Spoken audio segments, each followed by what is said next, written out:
In 2021, a third-generation German manufacturing company shut down its domestic operations and moved to Poland, not because of labor costs, not because of taxes, not because of cheaper workers across the border, because, as the CEO put it in his only public interview, "Germany left us first." That sentence stopped me cold. Because it doesn't sound like a business decision, it sounds like a divorce. And once you understand why he said it, once you see the actual mechanism behind what's happening to German industry right now, you will never read a European economic headline the same way again. Here's what most people assume when they hear this story. They assume it's the old globalization playbook. Companies chasing cheap labor, wages being undercut. The same story you've been hearing since the 1990s, just with a German accent this time. That assumption is wrong, and the truth is considerably more uncomfortable. Because the real reason German factories are moving east doesn't implicate corporations. It implicates decisions made at the highest levels of European politics. Decisions that were celebrated at the time, taught in business schools, and are now quietly unraveling, one factory at a time. Stay with me. This gets deeper than you think. Let's start with a number that should bother you. 3.5 cents. That is what Germany was paying per kilowatt hour of industrial natural gas when Russian pipeline supply was running at full capacity. Pre-2022. Before the sanctions, before Nord Stream became a past tense, 3.5 cents, some of the cheapest industrial energy in the developed world. Today, that number sits between 10 and 13 cents per kilowatt hour.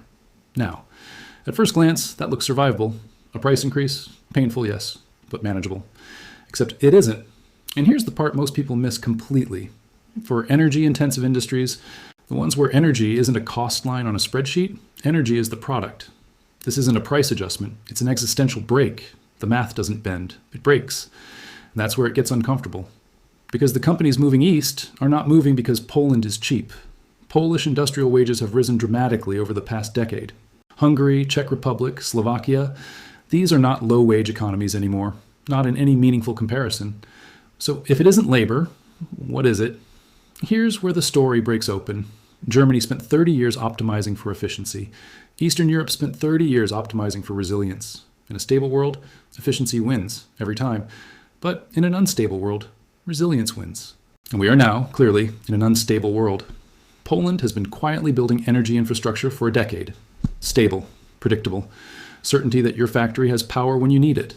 Certainty that your energy contract won't be renegotiated by a war 4,000 kilometers away. Certainty that the regulatory environment won't be rewritten every 18 months by a coalition government trying to hit a climate target. German manufacturers, especially the middle stand, the mid-sized industrial companies that are the actual backbone of German exports, these are not ideological people. They are engineers. They do not move factories for political reasons. Moving a factory is expensive, disruptive, deeply risky. When they do it, every model tells them the same thing. Go. Now, I want to slow down here.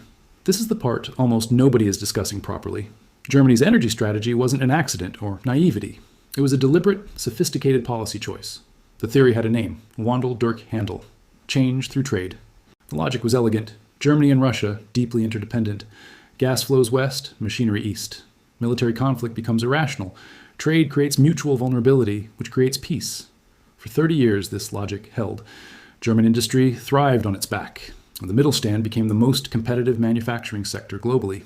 Not just exceptional engineers, but a structural cost advantage competitors couldn't replicate. Think about that. That was not a market outcome. That was a geopolitical subsidy. And nobody called it that at the time. This wasn't a miscalculation. It was a dependency, and that dependency no longer exists. The data doesn't speculate. Here's what it shows. According to Bundesbank data and IFO Institute surveys from 2023 and 2024, the relocation trend is not a spike. It is a sustained directional shift. The language and Federation of German Industries communications carries a tone completely absent 5 years ago. Not alarm, resignation. A quiet acknowledgement among people who built this system, that the world they built their careers inside no longer exists in its previous form. That's the part people don't like to say out loud. Industrial ecosystems are not just economic units. They are sticky. Once a cluster establishes itself, it develops its own gravity. New companies locate near existing ones. Universities orient toward local industry. Infrastructure follows. This is how Detroit became the automotive capital. This is how the Ruhr Valley became Europe's steel backbone. And this, slowly then suddenly, is how both of them stopped being those things. We may be watching that same process happen to German heavy industry. Not over decades this time, over years. Now, I want to be precise here. This story deserves precision. Not all German industry is moving. Pharmaceutical manufacturing, high-end automotive, precision engineering, Sectors where German R&D infrastructure and institutional knowledge still provide an irreplaceable advantage. These are staying. Germany is not deindustrializing the way Britain did in the 1980s. Not yet, not entirely. But the energy-intensive base, the foundation layer everything else rests on, is under pressure. And when a foundation shifts, everything built on top of it eventually shifts too. Not immediately, not visibly, but structurally, quietly, irreversibly. The German government understands this. Industrial strategy documents from Berlin carry urgency. The debate is no longer whether to respond. The debate is whether any response can move fast enough.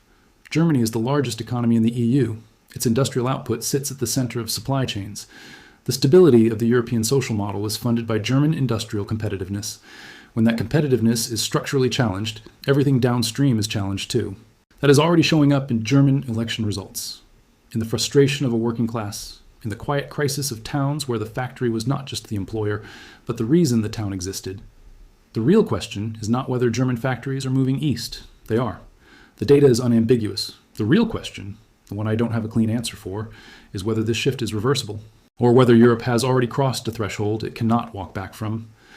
I'm genuinely curious how you see it. Not as a poll, not as an engagement metric, but because people watching this content tend to see things mainstream commentary misses entirely. If you have a view, put it in the comments. I read them seriously. They shape what I research next. If this kind of analysis is what you're looking for, this channel is built for exactly that. The next video is already in production. It will challenge some assumptions you didn't know you were carrying.